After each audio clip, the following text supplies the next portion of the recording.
JBC নিউজের নিয়মিত আয়োজন সংবাদ সম্প্রসারণে সবাইকে স্বাগত জানাচ্ছি আমি রেদওয়ান আহমেদ। দিনের বাছাই করা সংবাদ এবং এর পর্যালোচনা নিয়ে সংবাদ সম্প্রসারণে আজ অতিথি হিসেবে অনলাইনে যুক্ত রয়েছেন দ্য ফিনান্সিয়াল পোস্টের প্রধান সম্পাদক এম এ আজিজ এবং সিনিয়র সাংবাদিক ও কলামিস্ট হাসান মামুন। আপনাদের দুজনকে স্বাগত জানাচ্ছি আমাদের আজকের সংবাদ সম্প্রসারণে। আমরা দিনের বাছাইকৃত সংবাদ নিয়ে আলোচনা করে থাকি। আমরা শুরুতে আজকে যে বিষয়টি নিয়ে আলোচনা করতে চাই, পার্শ্ববর্তী দেশের আন্দোলন নিয়ে, অর্থাৎ ভারতের আন্দোলন নিয়ে। সরকার বিরোধী বিক্ষোভে উত্তাল ভারত। মোদির বাসভবনের সামনে থেকে আটক রাহুল, প্রিয়াঙ্কা, অখিলেশ সহ আটক বেশ কয়েকজন দিল্লি অভিমুখে শত শত কৃষক। আমরা বাংলাদেশকে যদি দেখি, বাংলাদেশের আন্দোলন শুরু হয়েছিল ছোট্ট একটি বিষয়কে কেন্দ্র করে, কোটা আন্দোলন। সেটা সরকার বিরোধী আন্দোলন ছিল না। পরবর্তীতে সেই আন্দোলন চলে যায় সরকার বিরোধী আন্দোলনের রূপ নেয়। শুরুতেই হাসান মামুন, আপনার কাছে আসতে চাই এবং একটু জানতে চাই যে আপনার কাছেও কি এমনটা মনে হচ্ছে যে ভারতের আন্দোলন সেই পথে যেতে পারে? না, আমার কাছে এরকম মনে হচ্ছে না। মানে আমি এই ব্যাপারে খুব উৎসাহী না। উৎসাহী না মানে বলতে চাচ্ছি যে অনেকেরই অতি উৎসাহ দেখছি যে ককরোচ জনতা পার্টি একটা বিরাট পরিবর্তন এনে দেবে। এটা আমার মনে হয় না। কারণটা হচ্ছে যে বাংলাদেশ আর ভারতকে একভাবে দেখাটা ঠিক হবে না। ভারতে আর যাই হোক একটা নির্বাচন ব্যবস্থা আছে। ভারতে আর যাই হোক কিছু প্রতিষ্ঠান আছে। যদিও প্রতিষ্ঠানের অবনমন হয়েছে, বিশেষ করে মোদী সরকারের আমলে। এমনকি বিচার ব্যবস্থার প্রতিও মানুষের আস্থা অনেক কমে গেছে এবং এই আন্দোলন কিন্তু অনেকটা তারই ফল। আমরা তো জানি যে ককরোচ জনতা পার্টি কি করে হয়েছে, হুম, তাই না? জি, প্রধান বিচারপতির একটি অনাকাঙ্ক্ষিত উক্তিকে ঘিরে। মন্তব্যকে কেন্দ্র করে। যদিও উনি পরে এর ব্যাখ্যা দিতে চেষ্টা করেছেন কিন্তু লাভ হয়নি। এর মধ্যে ওরা তো ওই যে রাজাকার বললে রাজাকার গায়ে নিয়ে নেমে যাওয়া, তারাও তাই করেছে। কি ককরোচ নিজেদেরকে ককরোচ ঘোষণা করে তারা অনলাইনে একতাবদ্ধ হয়েছে। তবে আমার মনে হয় যে এটা অনলাইনে যত জোরদার, অফলাইনে মানে মাঠে তত জোরদার বোধহয় হবে না, আমার ধারণা। তাহলে যদিও আমি একটু যদিও ইন্টারাপ্ট করব। হ্যাঁ, আজকে তাদের মানে শীর্ষ রাজনীতিকদের কিন্তু আটক করা হয়েছে। হ্যাঁ। তাহলে আন্দোলন কি একেবারেই আপনি বলবেন যে অনলাইনে আর অফলাইনে মানে আন্দোলন এত জোরদার না? না, আমি বলতে চাচ্ছি যে বাংলাদেশের সঙ্গে ভারতকে আইডেন্টিক্যাল করা আচ্ছা। ঠিক হবে না। হুম, কারণ ভারত ভারতই। ভারতে একটা যুক্তরাষ্ট্রীয় ব্যবস্থা আছে। ভারতে একটা নির্বাচন ব্যবস্থারও কিন্তু অবনমন হয়েছে। আমি এগুলো হুম, স্বীকার করেই বলছি হুম, যে হুম, হাসিনা সরকারের যে পরিস্থিতি আর মোদী সরকারের যে পরিস্থিতি, এটাকে একভাবে দেখা ঠিক হবে না। আমরা তো দেখেছি যে কিছুদিন আগে যে মানে রাজ্য পর্যায়ে নির্বাচন হলো আমাদের বাড়ির কাছে পশ্চিমবঙ্গে, তাই না? আ সেখানে বিপুলভাবে তারা জয়যুক্ত হয়েছে এবং জয়যুক্ত হওয়ার পরে তারা মানে আ বলা যায় যে তৃণমূল পার্টিকে ভাগ করে দখল করে নিয়েছে, তাই না? হুম। মানে উম ভোটাধিকারে এবং কৌশলে সব দিক থেকেই মোদি এখনো এগিয়ে আছেন। তবে এটা ঠিক যে সেখানে তরুণদের মধ্যে একটা ফ্রাস্ট্রেশন আছে। আ তরুণরা মানে তাদের ভবিষ্যৎ ভালো দেখছে না। হুম, হুম। ভারত তো একটা বিরাট জনসংখ্যার দেশ। ১৪০ কোটি মানুষের দেশ, তাই না? সেখানে তরুণদের মানে আ শিক্ষা ব্যবস্থার প্রতি অনাস্থা আছে।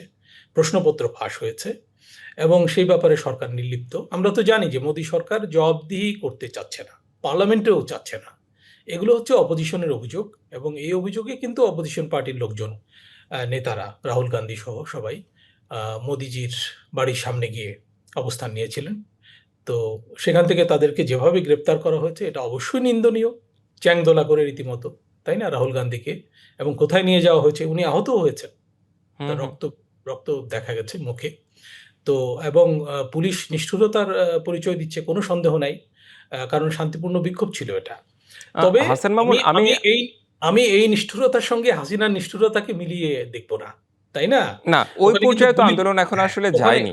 ওখানে গুলিও হয়নি। হ্যাঁ, তাই না? হ্যাঁ, হ্যাঁ। লাঠিচার্জ হচ্ছে, কাঁদানে গ্যাস হচ্ছে ইত্যাদি। আমি যদ্দূর জানি ওখানে মানে আ আগ্নেয়াস্ত্র ব্যবহার করা হয়নি। আমাদের গণ-অভ্যুত্থান দমনে শেখ হাসিনা সরকার আ বিশেষ উদ্যোগে আনা, পুলিশের জন্য আনা স্নাইপার ব্যবহার করেছিল। যেটা নিয়ে সহমত ভাইরা এখনো গীত গাইছে যে স্নাইপার কোত্থেকে এলো? স্নাইপার তো হাসিনা সরকার টেন্ডার দিয়ে এনেছিল পুলিশের জন্য। এবং বিজিবির হাতে স্নাইপার আছে, সেনাবাহিনীর হাতে স্নাইপার আছে। সেই স্নাইপার দিয়ে গুলি করার দৃশ্য তো আমরা দেখেছি। হেলিকপ্টার থেকে গুলি করা হয়েছে। এগুলো তো আড়াল করা যাবে না।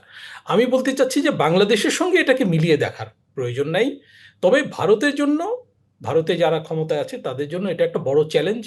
তারা তরুণদের, শিক্ষিত তরুণদের, যারা চাকরি চায়, যারা ডিসেন্ট জব চায়, তাদের একটা মানে বড় ধরনের মানে প্রত্যাঘাতের মুখে কিন্তু মোদী সরকার পড়েছে। এটা তাদেরকে ফেস করতে হবে। এবং আপনি যেটা বলছিলেন যে কৃষকরাও রওনা দিয়েছে, হুম, তাদেরকে আটকে দেওয়া হয়েছে অবশ্য। আহ, মোদী সরকার কিন্তু ওখানে একটা বাজে কাজ করছে, যেটা হাসিনা সরকারের সঙ্গে মেলে। সেটা হলো যে মিডিয়া দখল করে, মিডিয়াকে গদি মিডিয়াতে পরিণত করে, বিশেষ করে বড় বড় ইলেকট্রনিক মিডিয়াকে দখল করে আন্দোলনকারীদের ব্র্যান্ড করছে, হুম, ট্যাগ দিচ্ছে হাসিনা সরকারের মতোই। যেমন এটা কৃষকদের আন্দোলনকে বলছে যারা খালিস্তানি, তাই না? হুম, যেমন আমি দেখছিলাম আপনাদের খবরে আপনারা দুজন নেতাকে এনেছেন, বিজেপির এই ভদ্রলোক বলছিলেন যে এটা হচ্ছে নকশালদের আন্দোলন। হুম। এই মানে আন্দোলনকে বাংলাদেশে কিন্তু আওয়ামী লীগ বিএনপি যেভাবে আওয়ামী বিতর্ক লীগ করে সেম যেভাবে ভাবেই তারাও যেভাবে বিতর্ক করছিল। এবং তারা, আমি দেখছিলাম আপনার আপনার সঙ্গে কথা বলছিলেন ওই একই স্টাইলে, এবং আরো খারাপ স্টাইলে। তাদের কিন্তু স্টাইল আমাদের চেয়ে খারাপ। তাদের সাংবাদিকদের কথাবার্তার মানও খারাপ, তাদের নেতাদের কথাবার্তা, বিশেষ করে বাংলায় যারা কথা বলেন তাদের জি। মান আমি দেখেছি অত্যন্ত খারাপ। তারা পরস্পরের বিরুদ্ধে বাজেভাবে আক্রমণ করেন ইত্যাদি। আমাদের স্ট্যান্ডার্ডের দিক থেকে বেটার আমি মনে করি। এবং আচ্ছা, আমাদের সাথে আরেকজন অতিথি রয়েছে। হ্যাঁ, আমি নিশ্চয়ই আপনার জি, কাছে আবারও আপনার কাছে ফিরবো। এম এ আজিজ, একটু আপনার কাছে আসতে চাই। মানে আমি আন্দোলনের ধরনের কথা বলছি। বাংলাদেশে যেমন কোটা আন্দোলন, সেখানে হচ্ছে প্রশ্নপত্র ফাঁস, বেকারত্ব ভারতে। আবার আমি যদি নেপাল কিংবা হচ্ছে শ্রীলঙ্কার কথা বলি, মানে তরুণদেরকে নিয়ে একটা আন্দোলন গড়ে উঠেছে মানে এই অঞ্চলটাতে। এখন আমরা দেখছি ভারতে একটা অস্থিরতা। সে কারণেই আসলে আমার এই প্রশ্নগুলো করা যে সরকার পতনের দিকে আন্দোলন যাচ্ছে কিনা? যদিও ভারত একটি গণতান্ত্রিক শক্তিশালী দেশ। আপনার কাছে আসলে কি মনে হয়? M A Aziz. না, আমি ধন্যবাদ আপনাকে। আমি ভারত গণতান্ত্রিক দেশ এটা আমি এখন মনে করি না, কারণ এটা হিন্দুত্ববাদী দেশ, আমি এটাই মনে করি। কিন্তু আপনি দেখেন যে ককরোচ জনতা পার্টি একটা মানে অনলাইনে ডাক দেওয়ার পরে কিন্তু জনগণ নেমে পড়েছে। এখন আপনাকে ভাবতে হবে 140 কোটি জনগণের দেশ এবং 28টা প্রদেশ এবং কেন্দ্রীয় শাসিত 8টা অঞ্চল, এটা নিয়ে হলো দেশ। এই দেশে একটা প্রদেশ বা একটা সরকারের পার্লামেন্ট ঘেরাও করে সরকারকে পদত্যাগ করানো বা সরকারকে তাড়িয়ে দেওয়া, এটা কিন্তু খুবই কঠিন ব্যাপার। কিন্তু যেটা হয়েছে এটা তো আমি দেখলাম, আপনাদের টেলিভিশনে দেখলাম, তারা বারবার বলতে চায় নেপালে, শ্রীলঙ্কায়, বাংলাদেশে যা হয়েছে এরকম ঘটাতে চেষ্টা করেছে। আন্দোলন তো হবেই, বেকারত্ব আছে দেশে, আপনার প্রশ্নপত্র ফাঁস হয়েছে, ছাত্ররা তরুণরা তো এই দক্ষিণ এশিয়ার দেশগুলোতে কিন্তু এখন এই প্রবণতা দেখা যাচ্ছে যে তরুণরা রিয়েক্ট করছে। তো আমি মনে করি যে আমাদের বাংলাদেশের মতো ওরকম স্নাইপার, বন্দুক বা গণহত্যা এরকম কিছু করে নাই ওখানে। ঠিক পুলিশ আচরণ যেটা করেছে, তাদেরকে ব্যারিকেড দিয়েছে, লাঠিপেটা করেছে, বড়জোর এই। কিন্তু বড় বড় নেতাদেরকে যে গ্রেপ্তার করেছে, হয়তো এটা দমিয়ে রাখা যাবে, সাময়িক দমন করা যাবে, তবে নরেন্দ্র মোদীর জন্য, সরকারের জন্য বিরাট মেসেজ যে এটা ইচ্ছে করলেই যে সরকার নিরাপদ থাকবে এমনটি ভাবার কোনো কারণ নেই। আমার মনে হয় যে এই আন্দোলনটা বিশেষ করে ভারতের মতো দেশে, এত বড় দেশ, সেই দেশে যখন সরকারকে টালমাটাল করে ফেলছিল, ধরেন যদি গণহত্যা কিছু ঘটে যেত তাহলে তো আর একটু বেসামাল হয়ে যেত। কিন্তু পুলিশ, আমি মনে করি ওখানে পুলিশের আচরণটা কি, এই আমার কাছে মনে হয়েছে এই আন্দোলনটা সারা বিশ্বের দৃষ্টি আকর্ষণ করতে পারে নাই। যেটা হাসান ভাই বললেন যে এত বড় দেশে আন্দোলন করে সরকার ফেলানো খুবই কঠিন, খুবই কঠিন। এই রকম। জি, আ আমি একটু আবারও চলে আসতে চাই হাসান মামুন, একটু আপনার কাছে আসতে চাই। হ্যাঁ, পুলিশ ভারতে হচ্ছে গুলি চালায়নি। আপনি স্নাইপারের কথা বলছিলেন বাংলাদেশে। এটা নিয়ে কিছুটা বিতর্কও সম্ভবত রয়েছে। আ কিন্তু ভারতে এই যে শীর্ষ রাজনীতিকদের যেভাবে আসলে আটক করা হচ্ছে, গ্রেপ্তার করা হলো এবং সামগ্রিকভাবে ভারতের তরুণ সমাজ এই বেকারত্ব নিয়ে কথা বলছে, প্রশ্ন ফাঁস নিয়ে কথা বলছে, তাদের যেসব অপ্রাপ্তি সেসব নিয়ে কথা বলছে। এগুলো তো দিনে, দিনে আরো বড় মানে বাসা বাঁধছে। আগে তো আমরা কম দেখেছি। অনলাইন ভিত্তিক একটা প্ল্যাটফর্ম হচ্ছে ককরোচ জনতা পার্টি, স্যাটায়ার করে মানে বিজেপি থেকে এই অনলাইন প্ল্যাটফর্ম ভিত্তিক এই পার্টির উদ্ভব। তাও আবার তাদের একজন বিচারপতির মন্তব্যকে কেন্দ্র করে। আপনার কি মনে হয় এই আন্দোলন আরো বেড়ে যেতে পারে? আর সেই ক্ষেত্রে যদি আন্দোলন বেড়ে যায়, বাংলাদেশে কি এর কোনো প্রভাব পড়বে না? না, বাংলাদেশে কেন প্রভাব পড়বে? এটা তো আমার কাছে পরিষ্কার না কথাটা। বাংলাদেশে কি হয়েছে? বাংলাদেশে কি প্রভাব? বাংলাদেশে একটা নতুন সরকার এসছে, নির্বাচিত সরকার, বিপুলভাবে নির্বাচিত সরকার। তাদের হুম। ৫ মাস পার হয়েছে। হ্যাঁ, এখানেও আমাদের সমস্যা আছে। আমাদের মতো করে সমস্যা আছে এবং এটা তো শেখ হাসিনা সরকারের অনাচারের কারণে সৃষ্ট। প্লাস অন্তর্বর্তী শাসনামলেও অরাজকতা ব্যাপকভাবে হয়েছে। সে কারণে বিনিয়োগ কমে গেছে, কর্মসংস্থান কমে গেছে, কর্মচ্যুতি ঘটনা বেড়েছে, পোশাক খাতসহ বিভিন্ন খাতে। আমরা দেখছি যে আমাদের রপ্তানি মানে আয় ডিক্লাইনিং, কমছে। আ তো এটা আছে। কিন্তু আমাদের প্রবাসী আয় বাড়ছে। আমাদের মানে রিজার্ভ পরিস্থিতি বেটার। যে মানে আমি দেখবে প্রভাব যে পড়ার আমাদের কথা বলেছি যে বাংলাদেশে যদি মৌলবাদের উত্থান হয়, ভারতীয় হিন্দুত্ববাদের একটা উত্থান হওয়ার সম্ভাবনা থাকে। আবার ভারতেও যদি হিন্দুত্ববাদ বেড়ে যায়, আবার বাংলাদেশেও আ মৌলবাদের উত্থানের একটা বিষয় চলে আসে। মানে সমীকরণ আসলে তাই বলে।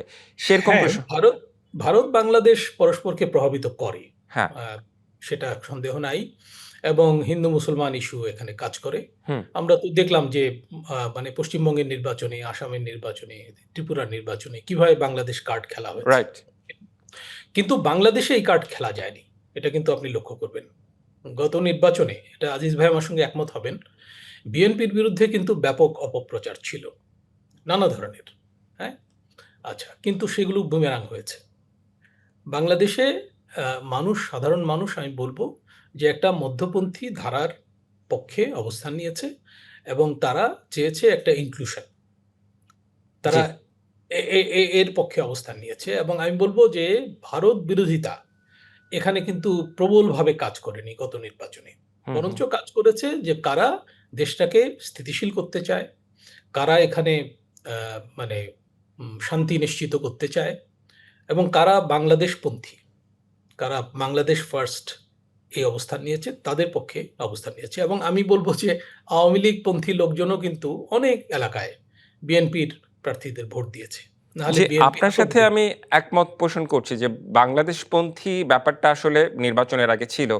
কিন্তু হুম, জামায়াত তো সবসময় ভারত বিরোধিতার রাজনীতি করে আসছে। এই প্রসঙ্গে আমরা কথা বলব। এম এ আজিজ, একটু আপনার কাছে আসতে চাই। আপনার কাছে একটু জানতে চাই যে এই যে ভারতের এই আন্দোলন যদি এটা দীর্ঘমেয়াদে যায়, তাহলে বাংলাদেশে আপনার কি মনে হয় যে বাংলাদেশ কোনোভাবে প্রভাবিত হতে পারে? দেখেন, আমার কাছে মনে হয় ভারতের এই শীর্ষ নেতাদের গ্রেপ্তার করার পরে আন্দোলনটা কিন্তু দমন হয়ে যাবে। আমি আগেই বলার চেষ্টা করেছি, বিরাট দেশ।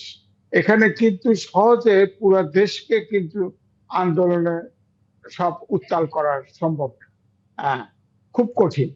তো ওই নির্বাচনে ধরেন, যেটা হাসান ভাইয়ের সাথে আমি একমত যে যখন শেষ নির্বাচন, আমাদের দেশের নির্বাচন ঘনিয়ে আসলো, তখন কিন্তু দক্ষিণপন্থীদের উত্থান এবং একটা আলোচনা বাজারে কিন্তু ফিসফিস করে আসছিল যে দক্ষিণপন্থীরা হঠাৎ করে জিতেও যেতে পারে। তখনই কিন্তু নতুন পোলারাইজেশন হয় এবং আমাদের দেশে মাইনরিটি বলবো, হিন্দুরা বিশেষ করে, তারা সবসময় আওয়ামী লীগকে ভোট দেয়। আমার ধারণা এবারে 98% ভোট বিএনপি কে দিয়েছে, কারণ তারা এই জামাতকে ভোট দেয়নি। আর আওয়ামী লীগের অবশ্য ছিটে ছিটে ভিন্নতা থাকলেও আওয়ামী লীগের বেশ সিট, ভোট কিন্তু বিএনপি পেয়েছে। এটাতে বিএনপির ধারণা করা উচিত নয় যে সব ভোটই তাদের পজিটিভ ভোট। জামাতকে ভোট দিবে না বলেই অনেকেই বিএনপি কে ভোট দিয়েছে। জি, সুতরাং বিএনপি কে এটাই বিবেচনা করেই চলতে হবে। তবে আমাদের ধারণা যে প্রভাব, ভারতের প্রভাব, ধরেন আমাদের এখানে মাইনরিটিতে প্রভাব আমার মনে হয় সেইভাবে পড়বে না।